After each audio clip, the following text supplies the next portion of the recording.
When the Epstein Files were released, some people were outraged, some were disturbed, some were heartbroken, but others said something chillingly simple. I don't care. Or worse, this doesn't change anything for me. How does something this serious fail to move someone? Today, we're not debating politics. We're confronting indifference, because indifference can be more dangerous than anger. For many people, political support isn't casual. It's identity. It's community. It's belonging. It's years of defending a side, arguing online, voting, trusting.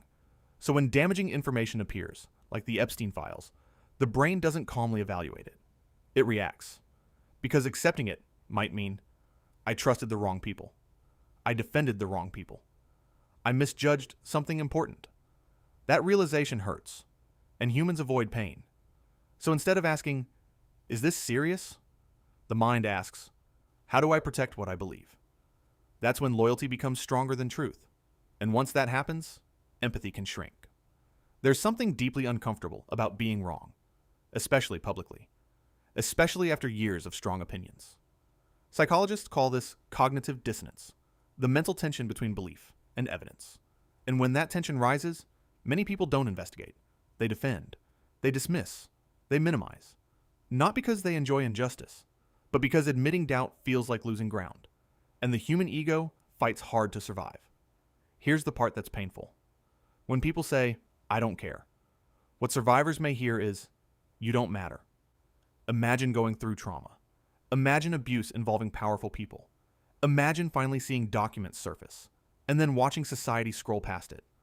Silence can feel louder than denial, because silence says, this isn't important enough. And when enough people disengage, accountability weakens. Power remains comfortable. And victims feel invisible. There's another layer. The world is exhausting. Scandals, corruption, crisis after crisis. Some people shut down because they're overwhelmed. It feels easier to say, none of it matters. That's emotional numbing, a coping mechanism. But coping mechanisms can become moral blind spots. When we numb everything, we also numb empathy. And empathy is what holds societies together. Many people justify indifference by saying, this doesn't affect my family. But here's the reality. The way a society handles abuse, power, and accountability always affects families. Children learn what adults tolerate. They learn whether power protects itself. They learn whether victims are believed. When we look away, we teach them that looking away is normal. And that lesson travels farther than we think. Democracy depends on trust. Trust that no one is above the law. Trust that harm matters. Trust that truth matters more than loyalty. When loyalty replaces accountability, trust erodes slowly, not dramatically, quietly, one shrug at a time. Indifference isn't loud. It doesn't protest. It doesn't argue. It simply withdraws concern. And when concern disappears, pressure disappears. And when pressure disappears, change becomes unlikely. Here's the uncomfortable psychological truth. Humans protect belonging more fiercely than they protect abstract justice. We protect our tribe.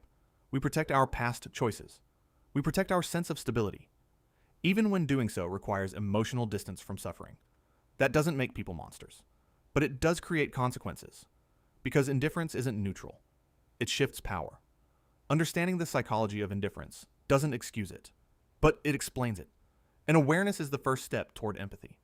The real question isn't just, why don't some people care? It's, what happens to a society when too many people stop caring?